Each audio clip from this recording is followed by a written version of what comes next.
So I'm Luke Fletcher. I'm a lecturer in human resource management, and I'm a chartered psychologist as well.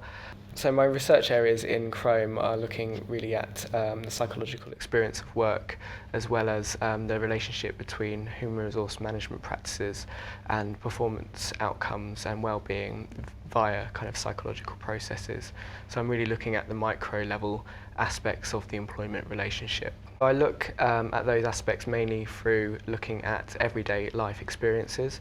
So my PhD research focused on engagement at work. Engagement is a positive psychological state, such as feeling enthusiastic, focused and energized at work. So my research was looking at within the working day itself, so looking at how situational changes within the work environment then influenced engagement within the working day, such as if it got boosted within the day or dropped within the day, and what kind of situations affected those. So the main finding was that kind of work design was very important. So having a variety of different tasks, being able to utilise your skills and abilities within the day, and having some kind of autonomy over utilisation of resources in the work environment, such as planning tools or prioritising different tasks within the day, really help energise people and make them feel engaged in their work. One aspect is to really look at line managers and looking at how line managers deal with their employees and their teams on a day-to-day basis, not just generally giving them some training, for example, on how to manage effectively generally, but looking at what they're doing within the working day or from day to day.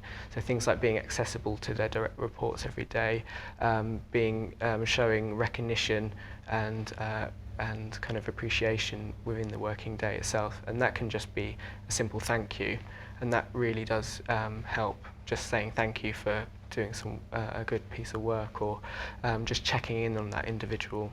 So it doesn't have to be lots of massive HR initiatives, but really looking at kind of the micro level and what things are going on within everyday people's lives. One of the biggest things is employee voice, and making sure that people have opportunities to voice their opinions and feedback to the organisation.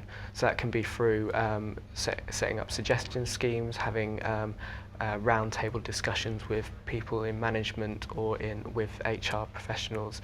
So it gives an opportunity for individuals to really express how they're feeling and what kind of things that they would like to be changed in the organisation.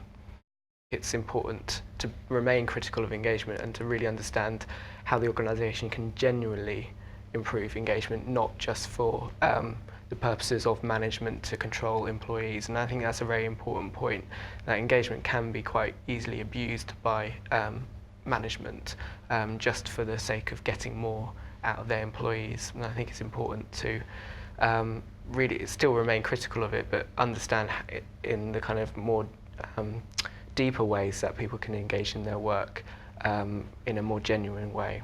So at the moment we don't necessarily know a lot about disengagement, and that's mainly because we focused on engagement as a positive state and how we can facilitate that as a positive state. And I think it's starting to emerge now in kind of more critical management literature, looking at what can lead to disengagement or alienation at work. I mean, there's a whole host of literature from sociology looking at alienation, and that I think is an interesting area to start developing, as the connection between sociology literature and psychology literature, looking at both the engagement as a positive experience, but also looking at how people can disengage from work as well. I'd like to really explore some of the results from my PhD research in more depth, in particular looking at the link between meaningfulness at work, so feeling valued and a significant part of the organisation, and feeling that your work itself is personally valuable, and linking that with engagement. So how can feeling those kind of feelings then lead to higher levels of engagement? Another area is looking at the kind of interconnection between people using their initiative to change the work environment and their jobs to be more engaging to them.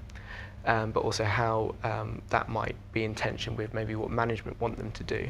One other area is that I'd like to go more into is the relationship between human resource management practices and employee outcomes, for example, performance and well-being, and really understanding the specific psychological processes that link each HR practice with performance, say. So at the moment we know that some HR practices are linked to performance and well-being, but we don't really understand fully what the psychological mechanisms are and what kind of psychological things are activated as a result. So what kind of pathways do they take? So for example, does training and development activate a motivational pathway because it's about upskilling and helping people feel that their skills are utilised, whereas things like performance management is more about kind of controlling people and making sure they're performing effectively. So does that activate something different, a different psychological response? So it's kind of understanding those relationships in more detail.